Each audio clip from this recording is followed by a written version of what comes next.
आप तैयार हैं वर्ड को सुनने के लिए?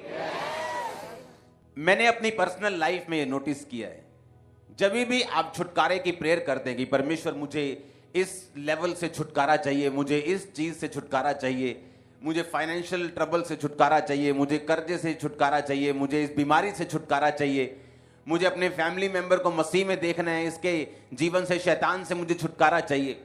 जब भी आप प्रेयर्स करते हैं, हमेशा इस बात को आपको दिमाग में रखना है। बाइबल कहती इजरायली लोग जब प्रार्थना करते थे कि परमेश्वर हमें छुड़ा, जब राजा ने उन्हें दुखी करना शुरू किया तो बाइबल कहती परमेश्वर ने मूसा को अपने वचन देके भेजा। जब भी आप लोग प्रेयर करते हैं, हमेशा याद रखना, हमेशा आपको वचन के रूप में उसका आंसर मिलेगा, और जब वचन के रूप में आपको उसका आंसर मिलेगा और आप उसे फॉलो करेंगे, आपको कॉन्ग्रेचुलेशन फिर मैं बोलना चाहूंगा क्योंकि आप अपना छुटकारा पा लेंगे। That's it. आप बोलेंगे ये इतना आसान है? हाँ, ये इतना ही आसान है। यीशु मसीह ने कहा जा अपनी आंखों को शीलो के कुंड में धो ले। वो कहते हैं मैं तो पता नहीं 50-100 बार वहां गया हूं धोने के लिए, ऐसा अब क्या है कि वहां पर धो लूंगा तो अच्छा हो जाऊंगा। अलीशा ने कहा कि जा और जाकर अपने आप को यर्दन नदी में 60 डुबकियां मार, तेरा कोढ़ खत्म हो जाएगा। उसने कहा पता नहीं रोज कितनी बार मैं नदी में नहाता हूं और इससे भी साफ नदी में नहाता हूं, अब ऐसा क्या हो जाएगा कि मेरा कोढ़ खत्म हो जाएगा। परमेश्वर की बातें जो सिंपल लगती हैं, जो बड़ी साधारण लगती हैं और सुनने में आसान हैं, लेकिन जब आप उन्हें फॉलो करना शुरू करते हैं, एक ग्रेट इंपैक्ट और एक ग्रेट चेंज आप अपनी लाइफ और परिवार और फाइनेंस में देखते हैं। आज यीशु मसीह के पवित्र नाम में, आज की इस मीटिंग के बाद एक बदलाव बड़ा आपकी लाइफ में एंटर करेगा। आप अपने टेस्टिमनीज को देने पाएंगे अपने कोलीग्स को, अपने ऑफिस में, अपने घरों में, अपने रिश्तेदारों में। आमीन। ऊंचा ये बरकत आपकी है चर्च। हालेलुया। अब आपको ये बात समझनी है कि परमेश्वर ने जब जिस वचन की आज मैं बात करूंगा, मैं इसे 4 पार्ट्स में खत्म करूंगा। 4 से 6 भी हो सकते हैं। पहला आज, संडे दूसरा, अगले थर्सडे तीसरा और उससे अगले संडे चौथा, और परमेश्वर ने चाहा तो उसके बाद एक संडे और एक थर्सडे और। तो ये वचन आपको बड़े ध्यान से समझना और सुनना और ध्यान से फॉलो करना है। आमीन, आमीन। परमेश्वर किस तरह से चर्च में काम करता है, किस तरह से वो एक विश्वासी की लाइफ में काम करता है। बाइबल कहती है, पौलुस ने कहा अपने अपने उद्धार के विषय में काम करते जाओ। इसका मतलब क्या? उद्धार तो यीशु मसीह ने कर दिया। आपने यीशु मसीह को अपना उद्धारकर्ता ग्रहण कर लिया कि नहीं किया? किया है ना, इसलिए आप प्रभु भोज ले रहे हो। लेकिन बाइबल कहती है कि अपने उद्धार के विषय में काम करते जाओ। अगर एक बार मेरा उद्धार हो गया, मैंने जीसस क्राइस्ट को अपना उद्धारकर्ता ग्रहण कर लिया, स्वर्ग का अधिकारी बन गया, मैं स्वर्ग जा रहा हूं, आप स्वर्ग जा रहे हैं, जब यीशु मसीह लेने के लिए आएंगे हमें जीवित लेके जाएंगे। अगर हम ये बात पे विश्वास करते हैं तो बाइबल क्यों कहती है कि अपने अपने उद्धार के विषय में अब तुमको काम करना है? इसका मतलब कोई ऐसा काम है जो विश्वासी को परमेश्वर, एक विश्वासी को, एक पास्टर को एज ए बिलीवर वो आपको सौंपता है, जो आपको करना है, ताकि वो योजना, वो डेस्टिनी जिसके लिए आप बुलाए गए हैं, उद्धार पा लिया, ये तो शुरुआत है। आपने परमेश्वर को ग्रहण किया, ये तो शुरुआत है। परमेश्वर ने आपको अपने पास बुलाया है किसी बड़े काम के लिए, लेकिन वो काम आप हासिल नहीं कर सकते, वो बुलाहट आप हासिल नहीं कर सकते जब तक आप अपने उद्धार के विषय में काम नहीं करेंगे। अब काम आपको कैसे करना है, ये 6 हफ्तों में, 7 हफ्तों में इसी विषय में हम बात करेंगे कि आपको अपने उद्धार के विषय में काम कैसे करना है और क्या करना है। एक चेले 3, पतरस, याकूब और यूहन्ना, दूसरे चेलों से ज्यादा आशीषित, ज्यादा अनॉइंटेड, ज्यादा असरदार, ज्यादा रिजल्ट पौलुस के पास जो कलीसियाएं थी, बाइबल कहती है किसी ने भी इतनी कलीसियाएं स्थापित नहीं की थी, इतना सुसमाचार नहीं सुनाया था जो पौलुस ने सुनाया था। कारण यह नहीं था कि पौलुस परमेश्वर से कुछ स्पेशल ग्रेस लेके आया था। बाइबल कहती है आप जब विश्वासी बनते हैं, मैं जब विश्वासी बना, हर एक विश्वासी को मेजर ऑफ फेथ, एक विश्वास का मापदंड, एक विश्वास का माप, यानी कि हम सब के लिए जब हम मसीह में आए तो एक एक कटोरा हमें विश्वास का दिया जाता है। किसी को कम नहीं दिया जाता, किसी को ज्यादा नहीं दिया जाता। पर बाइबल कहती है परमेश्वर का राज्य एक बीज के समान है, राई के दाने के समान है। जब वो जमीन में लगा दिया जाएगा तो बढ़कर, लिखा 12 फुट से भी बड़े पेड़ की परमेश्वर ने एग्जाम्पल दी कि वो इतना बड़ा हो जाएगा कि आकाश के पक्षी भी उसमें बसेरा करेंगे। इसका मतलब यह है कि परमेश्वर जब आप विश्वासी बनते हैं, हम सबको एक तरह का विश्वास देता है, सबको एक तरह का माप देता है। अब हमें क्या करना है? हमें सब तरह सबको राई का एक एक दाना मिलता है। कोई तो उस दाने को छुपा लेता है, कोई तो खराब कर देता है, कोई तो उसे बोता नहीं, लेकिन कोई उसे बोता भी है, उसे सींचता भी है, उसकी रक्षा भी करता है, प्रार्थना भी करता है और उसको फलवंत होता हुआ देखता भी है। आज इस वचन को सुनने के बाद आप अपनी जिंदगी को फलवंत होते हुए और बढ़ते हुए और आगे जाता हुआ देखेंगे। आमीन। मेरे को खंबरे के बाहर जाना चाहिए। आमीन। इतना ऊंचा होना चाहिए। हालेलुया। अब मैं आपका बेस इसलिए बना रहा हूं इस वचन से पहले, ताकि आपको मालूम हो कि आपका एक रोल है। जब तक आप उस रोल को अदा नहीं करते, आप नेक्स्ट लेवल पे नहीं जाते। एक टाइम होता है जब एक मां अपने बच्चे को जन्म देती है, उसे पालती है, जबरदस्ती खाना भी खिलाती है, उसे साफ करती है, उसे नहलाती है, उसकी केयर करती है, उसके संग संग रहती है। लेकिन जब वो बच्चा बड़ा हो जाता है, तब मां ये चाहती है कि अब बच्चे की वो केयर नहीं करे, बच्चा उसकी केयर करे। वो बाजार से सामान लेके आए, वो घर की रक्षा करे, वो घर के लिए काम करे, वो अपनी मां को फॉलो करे, मां की रक्षा करे। वैसे ही जब आप परमेश्वर में आते हैं, परमेश्वर आपकी केयर करता है, वो आपको सुरक्षित रखता है, वो आपको बचा के रखता है, वो आपको ब्लेस करके रखता है। लेकिन जब आप बड़े हो जाते हैं, मसीह में कुछ समय हो जाता है, 3 साल 4 साल 5 साल, अब आप अडल्ट यंग हो गए, अब आप यंग हो गए। परमेश्वर अब चाहता है कि जो केयर वो आपकी करता था, अब ऐसा नहीं चलेगा। आपको विश्वास के साथ चलना होगा, काम करके चलना होगा, अपने उद्धार के विषय में खुद काम करना होगा और स्टेप आगे बढ़ाने होंगे, ताकि जिस काम के लिए प्रभु ने आपको बुलाया वो काम आपकी जिंदगी में पूरा हो सके। आमीन। अब बात यह है कि क्यों एक चेला ज्यादा अनॉइंटेड और दूसरा चेला कम? क्यों एक सेवकाई ज्यादा फलवंत और दूसरी उससे कम, और कोई तो बिल्कुल फलवंत नहीं? कारण परमेश्वर नहीं है, कारण वो व्यक्ति है जो परमेश्वर के साथ चल रहा है। किस तरह का व्यक्ति? यीशु मसीह ने कहा जब बीज बोया जाएगा, कई बीज तो शैतान उठा के लेके जाएगा, कोई बीज झाड़ियों के बीच में गिरेगा, थोड़ा सा फूलेगा लेकिन फिर दब जाएगा, कोई पत्थर के गहरी मिट्टी ना जहां होगी वहां बीज जाएगा और जब सूर्य निकलेगा वो बीज सूख जाएगा। कोई अच्छी भूमि पे गिरेगा, 30 गुना 60 गुना और 100 गुना फल लेके आएगा। अच्छी भूमि पर गिरने के बाद भी वो बीज सब एक जैसा फल नहीं लेके आ रहे, कोई 30 गुना लेके आ रहा है, कोई 60 गुना लेके आ रहा है, कोई 100 गुना लेके आ रहा है।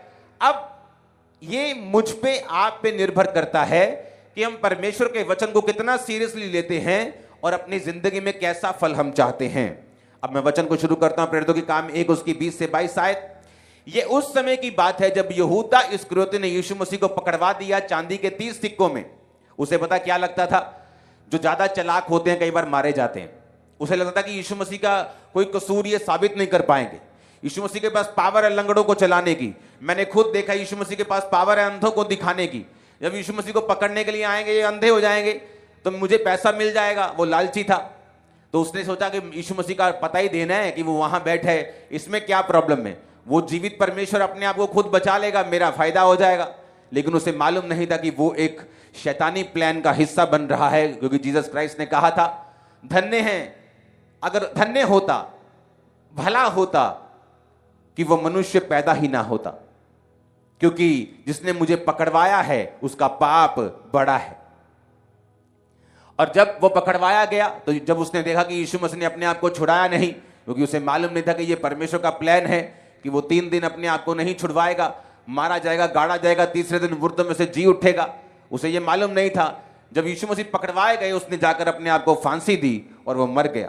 और भजन संहिता का वचन पूरा हुआ, प्रेरितों के काम 1 उसकी 20 से 22। भजन संहिता में लिखा है उसका घर उजड़ जाए, उसमें कोई ना बसे और उसका पद कोई दूसरा ले ले। ये वचन पतरस ने पढ़ा, क्योंकि हुआ क्या, जब यहूदा इस्करियोती मर गया तो चेले 12 के 11 रह गए। तो उन्होंने सोचा जो परमेश्वर ने इस्टेब्लिश किया है उसको हम तोड़ेंगे नहीं। अगर चेले 12 चुने थे तो हम उसे 12 ही रखेंगे। तो ऐसा करते हैं, हम एक चेला चुनते हैं, क्योंकि भजन संहिता में जो प्रोफेटिक वर्ड हुआ था यहूदा इस्करियोती के लिए कि उसका पेट फट जाए, उसकी आंतड़ियां निकल जाए, और वैसे ही वो मरा। जब वो गिरा फांसी से तो उसका पेट फटा, आंतड़ियां निकल गई, उसका पद कोई दूसरा ले ले। तो ये प्रोफेटिक वर्ड था कि जो व्यक्ति यीशु मसीह को पकड़वाएगा उसका पद, उसका स्थान कोई दूसरा लेगा। तो पतरस ने कहा कि अब इसलिए जितने दिन तक प्रभु यीशु हमारे साथ आते जाते रहे, अर्थात यूहन्ना के बपतिस्मे से लेकर उसके हमारे पास से उठाए जाने तक जो लोग हमारे साथ बराबर आते जाते रहे, उचित है उनमें से एक व्यक्ति हमारे साथ जो उसके जी उठने का गवाह हो जाए। अब पतरस ने क्या कहा? उसने कहा कि अब ऐसा करो, एक चेला चुनते हैं और वो चेला जो होगा हमारे साथ परमेश्वर के जी उठने का गवाह होगा। पर उस चेले की काबिलियत क्या होनी चाहिए? उसने कहा जितने दिन तक प्रभु यीशु मसीह हमारे साथ रहे, यूहन्ना के बपतिस्मे से लेकर उठाए जाने तक, यानी जीवित उठाए जाने तक, जो लोग बराबर हमारे साथ रहे। उसने ये नहीं कहा कि तुम में से जो सबसे ज्यादा जो स्पिरिचुअल है, जो आंखें बंद करके प्रार्थना करता है, जिसने 120 रोजे रखे हुए हैं, उसने कहा जितने लोग जब जीसस क्राइस्ट का बैप्टिज्म हुआ तब से लेके जब जीसस क्राइस्ट पहाड़ में से उठाए गए, वो 500 लोग तो वहां थे, तब तक जो लोग हमारे साथ बराबर रहे हैं, थिक एंड थिन में, सताव में, विरोध में, दुखों में, सुखों में, बीमारी में, चंगाई में, बरकत में, घटी में, जो लोग हमारे साथ रहे हैं।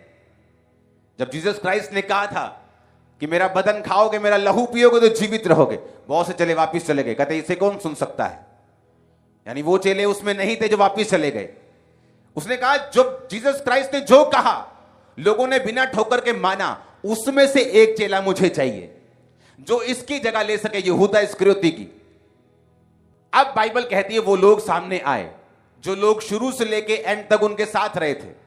तो बाइबल कहती है एक चेला उनमें से चुन लिया गया, मत्तिया को चुन लिया गया और बाकियों को छोड़ दिया गया। अब एक वचन लूका 6 उसकी 12 और 13 में पढ़ूंगा। उन दिनों में जीसस क्राइस्ट यीशु मसीह पहाड़ पर प्रार्थना करने के लिए गए और परमेश्वर से प्रार्थना करने में सारी रात बिताई। जब दिन हुआ तो उसने अपने चेलों को बुलाकर उनमें से 12 चुन लिए और उनको प्रेरित कहा।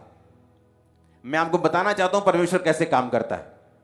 जब जीसस क्राइस्ट रात को प्रार्थना करने के लिए पहाड़ पे गए और फुल नाइट प्रेयर की, जब फुल नाइट में वापस आए तो चेले सब मिले। वो 12 चेले नहीं थे, बहुत से चेले थे, बहुत सी भीड़ थी परमेश्वर की जो साथ रहती थी। बाइबल कहती है परमेश्वर ने अपने चेलों को बुलाकर उनमें से 12 चुने। कौन से चेले?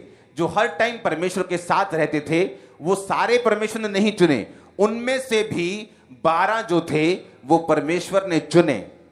वो 12 जब परमेश्वर ने चुने तो बाइबल कहती है उन 12 को परमेश्वर ने अधिकार दिया कि वो दुष्ट आत्माओं को निकाले, वो बीमारियों को दूर करे। जहां जहां जीसस क्राइस्ट खुद जाने को थे वहां उनको परमेश्वर भेजते थे और वो जाकर दो जाकर परमेश्वर के नाम का प्रचार करते थे, लोगों को चंगा करते थे और लोगों को सुसमाचार सुनाते थे। अब मैं आपको एक बात बताना चाहता हूं। एक क्रिश्चियन व्यक्ति अगर अपनी लाइफ में डिलीवरेंस को चाहता है, अगर वो चाहता है मेरा छुटकारा हो, मेरी अगर मिनिस्ट्री है तो वो एक नेक्स्ट लेवल पे जाए। आप जानते पास्टर्स लोग दुखी क्यों रहते हैं? उनका कारण है जब आपकी चर्च ग्रोथ करना बंद कर देती है, जब एक पानी बहना बंद हो जाता है, वो स्मेल करने लगता है, वो बदबू देने लगता है। कभी पानी देखो खुला छोड़ दो, बिल्कुल साफ पानी बोतल में से निकालो, हाँ फ्रांस का पानी निकालो 500 रुपए लीटर, उंडेल दो 10 लीटर, थोड़ी देर बाद देखो क्या होता है, मच्छर बैठना शुरू हो जाएगा, बदबू आनी शुरू हो जाएगी, पानी गंदा होना शुरू हो जाएगा। आपने कुछ गंदगी नहीं डाली, साफ बर्तन में डाला है, लेकिन फिर भी वो गंदा हो गया क्योंकि उसने बहना बंद कर दिया। नदी का पानी जिसमें मिट्टी भी गिरती है, जिसमें पत्थर भी हैं, मछलियां भी हैं, आप देखोगे कई नदियों का पानी इतना साफ है कि आप वो आर पार देख सकते हैं, उसे पी सकते हैं, आपको कोई प्रॉब्लम नहीं होगी, बल्कि आपकी हेल्थ अच्छी होगी। पास्टर्स दुखी रहते क्यों? क्योंकि उन्होंने ग्रोथ करना बंद कर दिया, उन्होंने ग्रो करना बंद कर दिया। अब वही लोग हैं 50, वही 100, वही 200। अब किसी की लाइफ में तो टेस्टिमनी 5 साल में बननी है, वो हर महीने हर हफ्ते पास्टर को आके तंग कर रहा है मेरे लिए प्रेयर करो, और पास्टर को करनी पड़ रही होगी वो 200 लोगों में ही है, तो इसीलिए उसका फेथ और उसकी लाइफ जो है वो इफेक्टेड रहती है और वो परमेश्वर में बढ़ नहीं पाता। अब बहुत सी ऐसी चीजें हैं, बहुत से ऐसा छुटकारा है जो आपका फाइनेंस का है। आपको नहीं मालूम परमेश्वर आपको इस दुकान से अगली दुकान में लेके जाना चाहता है, वो आपके बिजनेस को चेंज करना चाहता है, वो आपके फाइनेंस को ब्लेस करना चाहता है। लेकिन ये सारी चीजें आपको तभी मालूम हो सकती हैं अगर आप स्पिरिचुअल हैं और आप छुटकारे के वचन को जानते हैं, जो अब मैं आपको बताने जा रहा हूं। अब आपको ये बात मालूम होनी चाहिए कि छुटकारा हर एक व्यक्ति को चाहिए। एक मां को चाहिए जब उसका बेटा नशा करता है, उसकी बेटी जब व्यभिचार में जाती है, जब इसका एक पास्टर की कलीसिया बढ़ती नहीं, जब एक फाइनेंस बढ़ता नहीं, जब कर्जे के नीचे होते हैं, जब पढ़ाई में अच्छे नंबर नहीं आते, आपको मालूम नहीं क्या करना है। हर एक व्यक्ति जो इस धरती के ऊपर है उसको छुटकारा चाहिए, चाहे वो किसी भी लेवल पे क्यों ना चला जाए, उसको अगले लेवल पे जाने के लिए छुटकारा चाहिए। अब छुटकारा होगा कैसे? अब बाइबल कहती है कि जब लोगों में से प्रेरित चुने गए, तो जब जीसस क्राइस्ट ने चुने तो उन्हीं लोगों में से चुना जो जीसस क्राइस्ट के हमेशा साथ रहते थे। जब उनमें से एक मारा गया और जब वो 12 पूरे किए गए तो उसी लोगों में से चुना गया जो हर वक्त चेलों के और जीसस क्राइस्ट के बैप्टिज्म से लेके जी उठाए जाने तक, यानी 3.5 साल तक वो परमेश्वर के और चेलों के साथ रहे थे। हालेलुया। अब आपको बात समझ आनी चाहिए। बहुत से ऐसे लोग हैं जिनको ये मालूम नहीं कि मुझे अभिषेक में कैसे बढ़ना है। मैं एक पास्टर को जानता हूं, उसे मालूम था कि उसकी लाइफ में परमेश्वर का मसा है, लेकिन जिस लेवल पे वो जाना चाहता था उस लेवल पे वो कभी पहुंचता नहीं था। उसने अपनी मुझे स्टोरी सुनाई। उसने कहा कि जब मैं एक नेक्स्ट लेवल पे जाना चाहता था तो मैं एक अपने मेंटर से मुलाकात करना चाहता था, लेकिन वो मुलाकात मेरी होती नहीं थी। वो एक्सट्रीमली बिजी पर्सन था, वो कभी भी जल्दी लोगों से मिल नहीं पाता था, उसकी सेवकाई बड़ी थी। उसने परमेश्वर के सामने प्रेयर की कि परमेश्वर मेरे रास्तों को खोल। अगर हम पहला शमूएल 9 उसकी 1 से 8 आयत को पढ़ेंगे तो उस जगह एक सीक्रेट लिखा है। बिन्यामीन के गोत्र में कीश नामक एक पुरुष था जो अपी के पुत्र बकोरत का पड़पोता, सरोर का पोता बील का पुत्र था। वह बिन्यामीनी पुरुष का पुत्र बड़ा शक्तिशाली सूरमा था। उसके शाऊल नामक एक जवान पुरुष था। अब बाइबल कहती है जिस व्यक्ति की ये बाइबल बात कर रही है उसकी गद्दियां खो गई। पुराने टाइम में जो ट्रांसपोर्ट होती थी वो गधे होते थे, यानी उसका बाइक गुम गया। आज की भाषा में बोलो तो उसका बाइक जब गुम गया, उसने अपने बेटे शाऊल को बोला, बेटा बाइक गुम गया, गद्दियां गुम गई, जा ढूंढ। और बाइबल कहती शाऊल अपने एक नौकर को लेके गद्दियां ढूंढने के लिए गया। जब गद्दियां नहीं मिली तो उसने कहा चल वापिस चलते, बाप हमारी चिंता करने लगेगा गद्दियां छोड़ के। तो उसने कहा नहीं, यहां एक दर्शी रहता है, एक खुदा का दास रहता है, हम उसके पास जाकर पूछेंगे कि वो गद्दियां कहां पे और वो हमको बता देगा। उसने कहा ठीक है, हम वहां पे चलते हैं। और देखो वो आत्मिक इंसान थे। 6 आयत में लिखा, सुन इस नगर में परमेश्वर का एक जन है जिसका बड़ा आदर मान होता है, जो कुछ वह कहता है वह बिना पूरा हुए नहीं रहता। अब हम उधर चले, संभव है कि वह हमको हमारा मार्ग बताए कि हम किधर जाएं। शाऊल ने अपने सेवक से कहा, सुन यदि हम उस पुरुष के पास चले तो उसके लिए क्या ले चले? हमारी थैलियों की रोटी चुक गई, भेंट के योग्य कोई वस्तु नहीं जो हम परमेश्वर के जन को दे, हमारे पास क्या है? सेवक ने फिर शाऊल से कहा, मेरे पास 1 शकेल चांदी की चौथाई है, वही हम परमेश्वर के जन को देंगे और वह हमको बताए कि हम किधर जाएं। जिस परमेश्वर के जन की वो बात कर रहे हैं, शमूएल की, उसका एक रिकॉर्ड था। पब्लिक के बीच में वो खड़ा होकर बोलता था कि क्या तुमने कभी, मैंने तुमसे कोई गधा लिया हो, तुम्हारे पैसे मारे हो? बोलते थे कि नहीं। उसका रिकॉर्ड इतना साफ था, परमेश्वर के सामने वो इतना क्लीन था। लेकिन इन लोगों को यह मालूम था कि जब परमेश्वर के सामने हम जाएंगे तो यह बदतमीजी होगी हम खाली हाथ जाएं। जब वो पास्टर मुझे स्टोरी सुना, उसने कहा कि मैंने अपना एक सीड तैयार किया $50,000 का, और मैंने वो सीड को परमेश्वर को बताया कि परमेश्वर मुझे ये बोना है और मुझे अपने मेंटर से मिलना है। कोई भी मेंटर जो आत्मिक है, जो स्पिरिचुअल है और रियल परमेश्वर में बड़ा हुआ है, उसे पैसे से कोई प्यार नहीं। लेकिन जो पैसा है वो ये शो करता है कि वो व्यक्ति सीरियस है जो आपकी मेंटरशिप के नीचे आना चाहता है। अब हुआ क्या, जब वो उस व्यक्ति से मिला, उसका सीड उसने लिया, उससे बात की, उसकी जिंदगी के बारे में, वो सारा सिस्टम बदलना शुरू हुआ, चेंज होना शुरू हुआ। ग्रोथ होनी शुरू हुई, आज वो कहीं का कहीं पहुंच गया। वो सब टीवी पे आते हैं, मैं उनका नाम नहीं लेना चाहता, लेकिन ये पॉसिबल कैसे है? कोई भी जेन्युइन मैन ऑफ गॉड पैसे से प्यार नहीं करता। अगर आप बाइबल में देखें, यहोवा पिता ने कहा तुम अगर कोई गलती करो तो पाप बलि लेके आना। पाप बलि क्या थी? भेड़, बकरी। उसने ये नहीं कहा जब गलती करो तो मुंह से माफी मांग लेना। अगर कोई दोष करना तो दोष बलि लेके आना। मुझसे मिलना है, भेंट लेके आना, होम बलि लेके आना। हर टाइम परमेश्वर कहता था कि जब भी तुमने कुछ करना है, शब्दों से नहीं, वो कर्मों से होना चाहिए। अगर मैं आपको ये वचन नहीं दूंगा, मैं जानता हूं बहुत से पास्टर्स और लोगों का छुटकारा नहीं होगा। और मत सोचो मुझे आपका पैसा चाहिए। आप आज जो ऑफरिंग डाल रहे हैं उसे हम देखते भी नहीं, मैं भी नहीं, मेरी वाइफ भी नहीं, मेरा परिवार भी नहीं। सीधा बैंक जाती, बैंक से खर्चे होते हैं। पक्की ऑफरिंग पूरे बैंक जाती, 100% चेक से खर्चे होते हैं। ये चर्च का असूल है, ताकि चर्च में आने वाले टाइम में भी, मैं यहां हूं, मैं अमेरिका में हूं, कभी कोई गड़बड़ ना हो। लेकिन अगर मैं आपको वचन नहीं दूंगा, आपको यह मालूम नहीं होगा कि किस तरह से परमेश्वर में बढ़ा जा सकता है। हालेलुया। कोई लोग, मैंने देखा फॉरेन में कुछ लोग इतने समझदार होते हैं, जब वो एक मिनिस्ट्री के ऊपर ग्रेस देखते हैं, हमेशा उस मेंटर के पास वो बोने के लिए जाते हैं, ताकि वो सेम ग्रेस उनकी लाइफ के ऊपर फॉलो करें। मैं ऐसे लोगों को जानता हूं जो जस्ट एक बिजनेसमैन थे, लेकिन जब अपने मेंटर के पास गए, और मैं इतनी बड़ी चर्च, आप इमेजिन करो जितनी हमारी चर्च है इससे आधी लगा लो, तब भी बहुत बड़ी, लाखों में चर्च, फिर भी वो आदमी अपने मेंटर के पास एक प्लेन या 2 प्लेन बदल के 2 महीने में 3 बार, कई बार महीने में 2 बार भी जाता था। और लोग हैरान होते कि इतनी बड़ी चर्च है, लेकिन तू यहां क्या करने आता है? उसने कहा तुम नहीं जानते, लेकिन जब साल बीता, 2 साल बीते, 3 साल बीते, उसकी चर्च उसके देश की सबसे बड़ी चर्च बनी 3 साल के अंदर अंदर। कारण क्या था? कि कौन अच्छा है उसको नहीं चुना, कौन साथ रहा है। जब मूसा का मसा यहोशू को मिला, तो कौन अच्छा है ये नहीं, कौन मूसा के साथ रहा है। मूसा का सगा भाई भी उसके साथ नहीं था जब वो पहाड़ के ऊपर था, यहोशू उसके साथ था।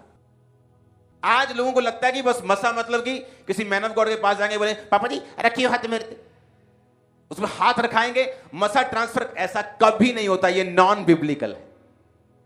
ये लास्ट पार्ट है जो आप पहले मांग रहे हो, ये लास्ट हिस्सा है, ये लास्ट में आता है, आप पहले मांग रहे हो। हम जितना स्पिरिचुअली सेंसिटिव होंगे, क्योंकि अगले ये 4 पार्ट्स अगर आपने सुन लिए, आप बिल्कुल क्लियर होंगे अपनी लाइफ में। क्योंकि जितना आदमी स्पिरिचुअली सेंसिटिव है, स्पिरिचुअली वो समझदार है, उसकी बरकत उतनी ज्यादा है। किसी भी सेवकाई को जब आप बड़ा होते देखते हैं, आपको यह मालूम नहीं होता पीछे स्टेप्स क्या हैं, उसकी ग्लोरी तो दिखती है, स्टोरी क्या है, बैक स्टेज वो कैसा है, अपने घर में वो कैसा है, किस तरह से परमेश्वर ने उसे बढ़ाया है, उसका रीजन क्या है। अब जब वो हर हफ्ते, कई बार महीने में 2 टाइम, 2 महीने में 3 बार, और ये नहीं कि बिल्कुल पास है, दूसरे देश से अपने प्लेन्स को चेंज करना, कभी 1 कभी 2 फ्लाइट्स को चेंज करना, फिर जाना फिर पहुंचना। ये नहीं कि सेवकाई छोटी है, तब भी बड़ी हुई सेवकाई में भी हर टाइम वो इतना मसे में बढ़ गया, वो इतना कैरी करने लगा, इतना रेप्लिकेट करने लगा, इतना ज्यादा ग्रेस को फॉलो करने लगा अपने स्पिरिचुअल फादर की, कि सेम मिरेकल्स होने लगे, और चर्च 3 साल में उस देश का सबसे बड़ा चर्च बन गया। आज तक वो सबसे बड़ा है। हालेलुया। लेकिन कारण क्या? कारण वो कभी भी आपको स्टेज पे नहीं बताएगा। कारण मैं जानता हूं, कारण वो लोग जानते हैं जो उसके करीब रहे, कारण वो लोग जानते हैं जिन्होंने सारी बातों को अपने जीवन में होता हुआ देखा है। जितने आप स्पिरिचुअली सेंसिटिव और समझदार हैं, उतना ज्यादा चांस है कि आप स्पिरिचुअली, फिजिकली, मेंटली, फाइनेंशियली, सब तरफ से आप ग्रो करेंगे। हालेलुया। अब देखो, शमूएल की एक गारंटी है कि वो लालची नहीं था, लेकिन इन लोगों को मालूम था कि जब हम एक दर्शी के पास जाएंगे तो हमें कुछ भेंट लेके जाना है। जब हम परमेश्वर के पास जाएंगे, हमें कुछ भेंट लेके जाना है। ये बात पैसे की नहीं, बात ऑनर की, बात इज्जत की, बात सेंसिटिव होने की है। आमीन। मेरे स्पिरिचुअल फादर के पास बहुत पैसा था, लेकिन जब मैं उनके पास जाता था कभी भी खाली हाथ नहीं। क्यों? और अगर मान लो मैं किसी देश में गया हूं और वहां की लोकल करेंसी मान लो नायरा है, एक नायरा मतलब ₹1 मतलब 10 नायरा, एक डॉलर मतलब 300 नायरा का है। मैंने कभी भी उनकी लोकल करेंसी में मैंने उनको कभी भी ऑफरिंग नहीं दी। अगर मान लो मेरी ऑफरिंग $10,000 है या $20,000 है, तो उनकी लोकल करेंसी में वो 40 लाख बनता है। तो 40 लाख जो मैं लेके जाऊंगा इतना लगेगा, वो ऐसा लगेगा कि मैं बहुत बड़ी ऑफरिंग लेके आऊं। लेकिन मैंने ये नॉनसेंस कभी नहीं की। कभी मैंने गड्डियों से उनको इंप्रेस करने की कोशिश नहीं की। जब भी गया हूं मैं ऐसी करेंसी के साथ गया हूं कि जस्ट वो इतनी सी लगे, मैं जस्ट साइड पे रख दूं। कितने मेरी बात को समझ रहे हैं? ताकि उनको बड़ा लगे। वो कौन सा यूएस में जाते हैं, उनको बड़ा लगे ताकि वो नायरा नायरा बिखर जाएं। हाँ, 500 नोट, वही $10,000 अगर आप नोटों में कन्वर्ट कर दें, 100 के नोटों में, तो ढेर लग जाएगा 8 लाख रुपए का। लेकिन ये नॉनसेंस है। मैंने कभी ये नॉनसेंस अपने स्पिरिचुअल फादर के साथ नहीं किया। कारण यह है कि जब हम स्पिरिचुअली बुद्धिमान होते हैं, हमें मालूम होता है ग्रेस को किस तरह से कैप्चर करना है, ग्रेस को किस तरह से लेना है और अपनी लाइफ में किस तरह से हमें काम करना है। हालेलुया। अब यहां पर वो चेले चुने गए जो साथ थे। मैंने देखा है आप किस तरह के हैं वो कवर हो जाता है, लेकिन अगर आप साथ नहीं हैं, बहुत से लोग हैं, मैं उनको कभी रिकमेंड नहीं करता। बोलते हैं मुझे आके सेवा करनी है, मैं बोलता नहीं, तुम अपना काम करो।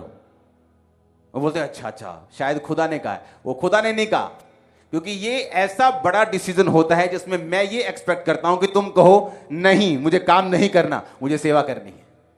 क्योंकि ये आसान नहीं होता। जब आप सेवा करने के लिए जाते हैं या अपनी लाइफ समर्पित करते हैं, तो बहुत से चैलेंजेस होते हैं, बहुत से ट्रबल्स होते हैं। तो वो ट्रबल्स में कोई ये नहीं चाहता कि आपके वर्ड्स को, कि आपने कहा था, कोई ये रिस्क लेना नहीं चाहता। अगर तुमको सेवा करनी है तो मैं अपनी गारंटी पर, अपने चैलेंज पर, अपने रिस्क के ऊपर आना है और सेवा करनी है। हालेलुया। तब बाइबल कहती है जो लोग उनके साथ थे उनमें से एक चुना गया, जो शुरू से लेकर एंड तक उनके साथ थे। जीसस क्राइस्ट ने वो लोगों को चुना जो शुरू से लेकर उसके साथ थे। उसके बाद एक चेला जब मर गया, दूसरा चुना, तो वही चुना जो शुरू से लेकर उनके साथ था। वो लोग जो सेवकाई में निरंतर साथ हैं, वो लोग हमेशा जो थिक थिन में, हर मौसम में साथ हैं, हर तरह से साथ हैं, वही परमेश्वर के इस अभिषेक को जो उनके मेंटर्स की लाइफ पे खुदा ने उनको दिया होता है, उनकी लाइफ पे आता है। Hallelujah, hallelujah. आप बहुत गहरी बातों को सुन रहे हैं, आप सेम नहीं रहेंगे। जब हम स्पिरिचुअली बुद्धिमान होते हैं और हमें मालूम होता है कि परमेश्वर का काम करने का तरीका क्या है, चाहे आप कई बार 5 साल एक चीज के लिए प्रार्थना करते रहें, लेकिन बाइबल कहती है जो अधिकार परमेश्वर ने अपने जनों को दिए हैं, उन अधिकारों में से ही आपको परमेश्वर बरकत देता है। आप 5 साल प्रार्थना करते, परमेश्वर मेरी चर्च को बढ़ा, मेरी चर्च को बढ़ा, मेरी चर्च को बढ़ा, लेकिन वो नहीं बढ़ती। लेकिन जब आप एक जीवित चर्च में एक मेंटर के साथ चले जाते हैं, वही चर्च आपकी 1 साल में बढ़ जाती है। और आपने प्रेयर भी नहीं किया इतनी कि मेरी चर्च को बढ़ा, क्योंकि हाथी के बच्चे को प्रार्थना करने की जरूरत नहीं, मेरा वेट बढ़े। जिराफ के बच्चे को प्रार्थना करने की जरूरत नहीं, मेरी हाइट अच्छी हो। वो जस्ट उसका बच्चा बन के रहे, हाइट और वेट और बढ़ना ही बढ़ना यीशु मसीह के नाम। आप मेरी बात समझ रहे कि नहीं? आपको जस्ट फॉलो करना है, क्योंकि जो कुछ आपके मेंटर की लाइफ में, वो आपकी लाइफ में आएगा ही आएगा। ये पॉसिबल ही नहीं कि वो ना आए, अगर आप रियल फॉलोअर्स हैं तो। आमीन। और ऐसा जब आप इस विषय को सुन लेंगे 4 हफ्तों में, मैं आपको बता रहा हूं, आप क्लियर होंगे बिल्कुल कि मेरे पास बरकत क्यों नहीं है तो इतनी क्यों है, मुझे बढ़ना कैसे है, आगे कैसे जाना है। क्योंकि ये विषय पर कोई जल्दी आपसे बात नहीं करता। मैं कर सकता हूं क्योंकि मैं इस चर्च से ऑफरिंग नहीं लेता। कोई मुझे चैलेंज नहीं कर सकता कि आप इसलिए बता रहे हैं कि आपको ऑफरिंग चाहिए। हालेलुया। लेकिन ये ऐसे वेज हैं, ऐसे तरीके हैं कि आप अपने मेंटर्स की लाइफ में घुस सकते हैं, उसकी अनॉइंटिंग को टच कर सकते हैं। कोई व्यक्ति अधीन रहकर, कोई व्यक्ति अपनी लाइफ को समर्पित करके, कोई व्यक्ति बो के, कोई व्यक्ति काम करके जबरदस्त रीति के साथ रास्तों को खोल के इस अनॉइंटिंग को कवर करता है, अनॉइंटिंग को टच करता है, अपने जीवन में उसी ग्रेस को कैरी करता है जो उसके खुदाबंद के दास की जिंदगी के ऊपर है। हालेलुया। अगर मैं यहां पे हूं, खुदाबंद ने मुझे यहां बड़ी चर्च दी है, मैं अपने मेंटर के पास 24 घंटे नहीं रह सकता, तो मेरा काम क्या है? रास्तों को साफ करना। मेरा काम क्या है? बोना। मेरा काम क्या है? प्रेयर करना। मेरा काम क्या है? रेगुलर विजिट करना। हालेलुया। ऊंची आवाज में बोलो हालेलुया। ऊंची आवाज में, ऊंची आवाज में। आप सेम नहीं होंगे, कुछ बदलने जा रहा है बड़ा आपकी लाइफ में। मैंने कहा आप सेम नहीं रहेंगे यीशु के नाम में। कुछ बदलने जा रहा है बड़ा आपकी लाइफ में यीशु मसीह के नाम में। आमीन। मेरे कौन सा? मैंने कहा आप सेम नहीं रहेंगे। कुछ बड़ा होने जा रहा है आपकी लाइफ में यीशु मसीह के नाम में। Hallelujah, hallelujah.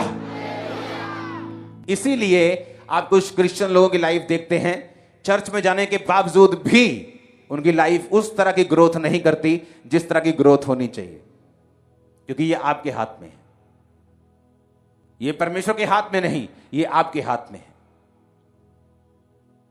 लोगों को मालूम नहीं पास्टर्स की और मेंटर्स की वैल्यू उनकी लाइफ में क्या है, क्योंकि उनको लगता है कि पास्टर का मतलब जो वचन सुनाता है। नो, ये उसका मतलब नहीं। वो कहीं अधिक वैल्यू रखते हैं। इसलिए पौलुस ने पता क्या कहा? कहता है जो कोई वचन सिखाता है और जो कोई वचन सीखता है वो हर एक अच्छी वस्तु में सिखाने वाले को भागी करे। इतना सख्त है वचन। हर एक अच्छी वस्तु में वो भागी करे सिखाने वाले को। लेकिन ये कोई प्रचार नहीं करता इस चीज का, ताकि कलीसिया उसे दूसरी साइड ना ले जाए। क्योंकि परमेश्वर ने जो पावर्स, जो अधिकार, जो फायर दी है एक रियल मैन ऑफ गॉड को, जो मेंटरशिप में भी है, आप नहीं जानते आपकी लाइफ में क्या हो सकता है, किस ग्रेस को आप कैरी कर सकते हैं और कहां जा सकते हैं। आमीन। आप सेम नहीं है यीशु मसीह के नाम में। आज से मैंने कहा आमीन। ऊंचाई बरकत आपकी है चर्च। हालेलुया। प्रेरितों के काम एक उसकी 20 से 22, लूका 6 उसकी 12 और 13, पहला शमूएल 9 उसकी 1 से 8। आप घर जाएंगे, इसे पढ़ेंगे, मनन करेंगे, ध्यान देंगे, खुदावन से बात करेंगे, आप देखेंगे परमेश्वर किस तरह से आपकी अगुवाई करता। Hallelujah, hallelujah. और अगर हमें नेक्स्ट लेवल पे जाना है, हमें ग्रोथ देखनी है, तो हमें यह बात समझनी होगी, कंसिस्टेंट रहना, खुदा के घर में रहना, हर टाइम परमेश्वर के साथ लगे रहना, जुड़े रहना, जीवित चर्च का हिस्सा बनना, यह इंपॉर्टेंट है। किसी भी चर्च का हिस्सा बनना नहीं, एक जीवित चर्च का, जहां टेस्टिमनीज होती हो, प्रेयर्स होती हो, वचन होता हो, जहां परमेश्वर के सारे बाइबल बिब्लिकल पहलू पूरे होते हो। एक जीवित चर्च, चाहे आपके घर के 400 किलोमीटर दूर क्यों ना हो, आपको वहीं जाना चाहिए, क्योंकि जीवित चर्च की वैल्यू है। मैंने देखा है लोग हजारों किलोमीटर प्लेन से जाते थे और उन्होंने ऐसी ग्रोथ हासिल की जो शायद वहां बैठे हुए लोग भी नहीं पा सके। उन्हें लगता था कि हम पास में ही हैं, कोई बात नहीं, घर से 12 बजे भी निकल जाएंगे।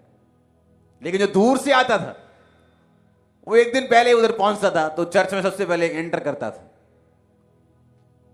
हालेलुया। आपको ये बात समझनी, सुननी, मनन करनी, लागू करनी, एक जीवित चर्च में, एक अलाइव चर्च में हिस्सा बनना, काम करना, सिर्फ चर्च अटेंड करना नहीं, हर काम में हिस्सा डालना आपकी ग्रोथ का कारण होगा। आमीन। ऊंचा ये बरकत आपकी है। परमेश्वर के वचनों को सुनने के लिए हमारे चैनल को सब्सक्राइब कीजिए और हमारी लेटेस्ट वीडियो सबसे पहले देखने के लिए बेल आइकन को प्रेस कीजिए।